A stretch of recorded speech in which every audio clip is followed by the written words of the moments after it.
Off road கண்டிப்பாக செம்ம of ரோடுங்க. ஒரு 40 கிலோமீட்டர் இருக்குன்னு நினைக்கிறேன். வெறும் மலையில சுற்றி சுற்றி சுற்றி சுற்றி இப்போ தான் கொஞ்சம் ஓரளவு சுமாரான ரூட் கிடைக்குது. வண்டி 2 டைம் கீழே போட்டேன். ஐயோ, ரோடெல்லாம் செம மோசமாக இருக்குது. ஆனால் செம்ம எக்ஸ்பீரியன்ஸு. செம ஹைட்டுங்க. 15,000 அடி ஹைட்டில் அப்படியே பக்கத்தில் பார்த்தா பள்ளம் தெரியுது. ஐயோ, சூப்பர் எக்ஸ்பீரியன்ஸு. இன்றைக்கி எல்லாமே மிக்சட் எக்ஸ்பீரியன்ஸு. செம்ம வியூவு. ஃபஸ்ட்டு க்ரீனரி வியூவு, அப்புறம் வந்து ஒன்ஸ் நம்ம அடல் டனல் கிராஸ் பண்ண பிறகு டெசர்ட் வியூவு, அதுக்கப்புறம் சரியான எல்லா வகையான இல்லை மண்ணும் இருக்கிற மாதிரி இப்போ பாறை கல்லுங்க, சின்ன சின்ன கல்லுங்க, பெரிய பெரிய பாறைங்க, செம்மண் எல்லாமே இருந்துச்சு. பனிப்பாறை பார்த்தாச்சு. செம்ம எக்ஸ்பீரியன்ஸ். இன்னைக்கு ஆஃப் ரோடு வேற லெவல்.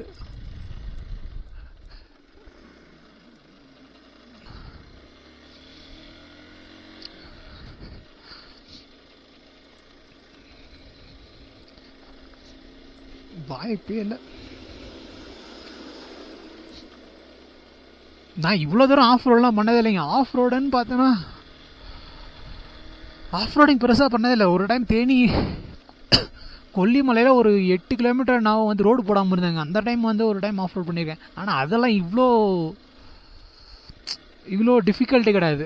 ரோடு பள்ளமேடாக இருந்துச்சு தவிர பக்கத்தில் ரொம்ப பள்ளம்லாம் கிடையாது. இதெல்லாம் அப்படியே கீழே விழுந்தோன்னா செம பள்ளம். 7,000 அடி 6,000 அடி 5,000 அடின்னு இருக்குது. ரொம்ப ரொம்ப ரொம்ப ரொம்ப இத்தனைக்காக பொறுமையாக தான் ஓட்டினேன். நான் தான் தப்பு பண்ணிட்டேன். ஆக்சுவலாக ஒரு ரோடு வந்து நம்ம ஷார்ட்கட் ஒன்று எடுத்தேன். தெரியும் எனக்கு, இந்த மாதிரி நான் நிறைய வீடியோ பார்த்துருக்கேன். மேலே ஏறி கடைசியில் போய் விழுந்துருவானுங்க. சரி, நம்மளும் ஒரு ட்ரையை போடுவோன்னு போட்டேன், நம்மளை போட்டு விட்டுருச்சு. Best experience. So never take shortcut.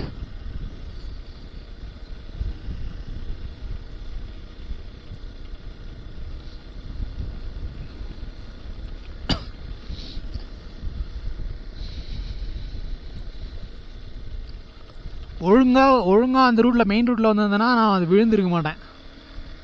தேவையில்லாமல் ஷார்ட்கட்டுக்கெலாம் செம ஹைட். அதுக்கு முக்கால்வாசி வந்துட்டேங்க. 85% வந்துட்டேன். இன்னும் 10 அடி தான். அந்த 10 அடி ஏறி இருந்தேன்னா மேலே போயிட்டுருப்பேன்.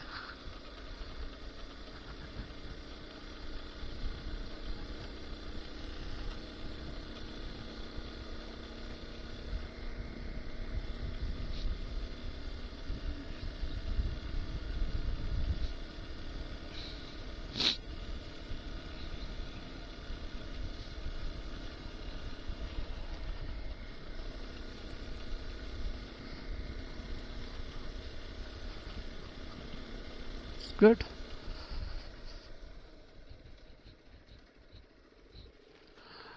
Go.